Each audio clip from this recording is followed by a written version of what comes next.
Baik, Assalamualaikum warahmatullahi wabarakatuh. Perkenalkan, nama saya Andra Indrawan dari jurusan PMI 4A.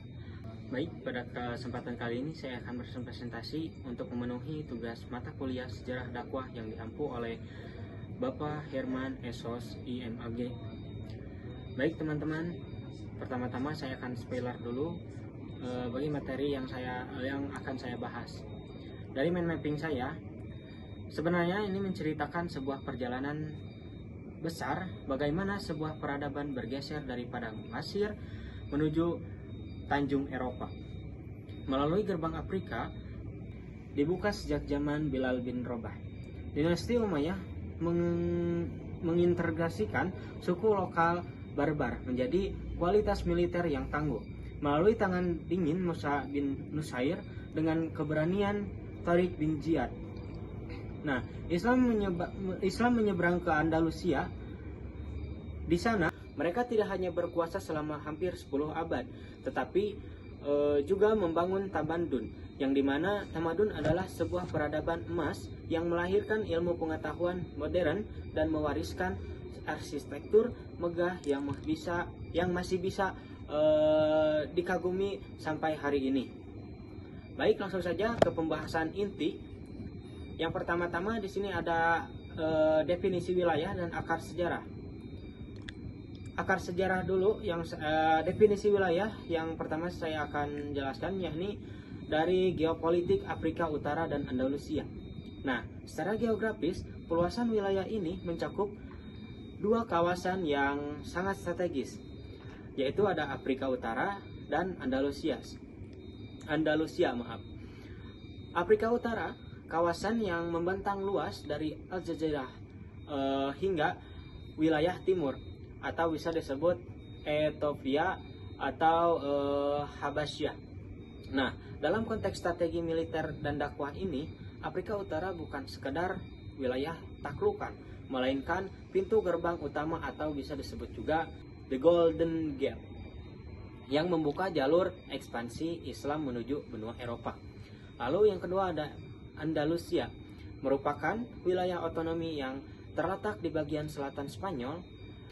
Nama Andalusia ini berasal atau diserap dari bahasa Arab, yang dimana itu Al-Andalus, yang merujuk pada wilayah semenanjung Iberia yang berada di bawah pemerintahan Islam. Langsung yang ke pembahasan berikutnya, yakni akar sejarah Islam di tanah Afrika. Nah, Islam bukanlah hal baru bagi Afrika. Jauh sebelum ekspansi militer dinasti Umayyah, akar sejarah Islam setelah tertanam sejak masa awal kenabian melalui peristiwa hijrah ke Habasyah atau bisa disebut juga Ethiopia. Di sini saya ada fakta historisnya, yaitu salah satu sahabat terdekat Rasulullah SAW sekaligus muadzin pertama Islam, yang dimana beliau adalah Bilal bin Rabah, merupakan keturunan Ethiopia. Hal ini membangun kedekatan emosional tersendiri. Memasuki era Khulafaur Rasyidin hingga berdirinya Daulah Umayyah, Afrika Utara mentransformasikan secara struktural menjadi basis militer, pusat kajian agama, dan pusat logistik yang sangat kuat untuk menyokong dakwah ke wilayah-wilayah baru. Selanjutnya saya akan membahas tokoh kunci dan strategi, yang dimana keberhasilan dinasti Umayyah dalam menembus Eropa didorong oleh kombinasi antara kepemimpinan yang jenius dan strategi sosial keagamaan yang inklusif. Yang pertama, ada dinamik duo yang namanya yaitu Musa bin Nusair dan Tariq bin Ziyad, yang dimana Musa bin Nusair ini adalah sang arsitek strategi. Ia adalah gubernur Afrika Utara yang berhasil menstabilkan wilayah Maroko. Musa adalah seorang diplomat sekaligus jenderal ulung yang merancang strategi besar penyeberangan selat menanjung Eropa. Nah, lanjut yang kedua yaitu yang tadi Tariq bin Ziyad, yaitu sang panglima lapangan. Ia adalah tangan kanan Musa yang memimpin pasukan menyeberangi Selat sempit antara Afrika dan Spanyol. Keberanian yang membakar semangat pasukan diabadikan menjadi nama tempat pendaratannya, yaitu Jabal Torik atau bisa disebut Gunung Torik, yang kini kita kenal secara global sebagai Gibraltar kalau nggak salah. Lanjut ke pembahasan selanjutnya, yaitu ada strategi dakwah atau pendekatan militer dan kultural pada saat itu. Dinasti Umayyah tidak hanya mengandalkan pedang, melainkan memadukan dua pendekatan utama. Yang pertama ada integrasi etnis atau suku barbar, yang dimana suku pertama adalah suku barbar adalah penduduk asli Afrika Utara yang dikenal tangguh dan berani. Alih-alih dijadikan sebagai bangsa jajahan, dinasti Umayyah merangkul mereka dan mengislamkan mereka dengan baik, lalu menjadikan mereka sebagai tulang punggung atau bisa disebut juga backbone kalau dari bahasa Inggrisnya. Lalu pertahanan dan pasukan garis depan Islam. Tariq bin Ziyad sendiri adalah seorang muslim dari etnis barbar.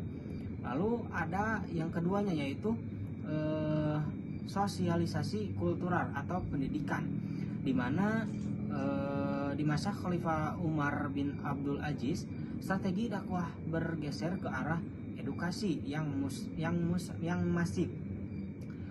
Beliau mengirim 10 ulama besar dari kalangan tabi'in ke Afrika Utara. Tugas mereka sangat spesifik, yaitu melakukan pribumisasi dalam bahasa Arab dan mengajarkan syarat Islam secara mendalam, sehingga Islam diterima secara sukarela dan mengakar di hati masyarakat setempat. Lalu ke pembahasan selanjutnya, yaitu ekspansi ke Eropa dan warisan peradaban, sekaligus pembahasan terakhir, yang dimana yang kesatunya yaitu menembus jantung Eropa atau Prancis dan Italia kalau sekarang. Setelah menguasai Spanyol, ambisi dakwah Islam tidak berhenti.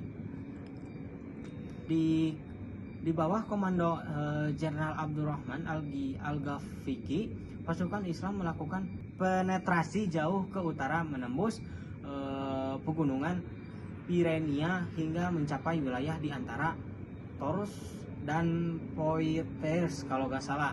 Lalu itu sangat dekat dengan Paris atau Prancis, dalam sejarah Barat dikenal sebagai Battle of Tours.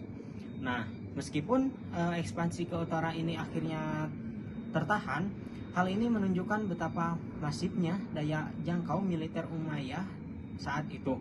Lalu yang keduanya ada ekstensi 10 abad di Andalusia. Kekuatan Islam di Andalusia bukanlah rombongan yang lewat begitu saja. Islam mencakup kekuasaannya di sana selama hampir 10 abad atau sekitar 800 tahun. Durasi yang sangat panjang ini mengubah total Raja Spanyol dari wilayah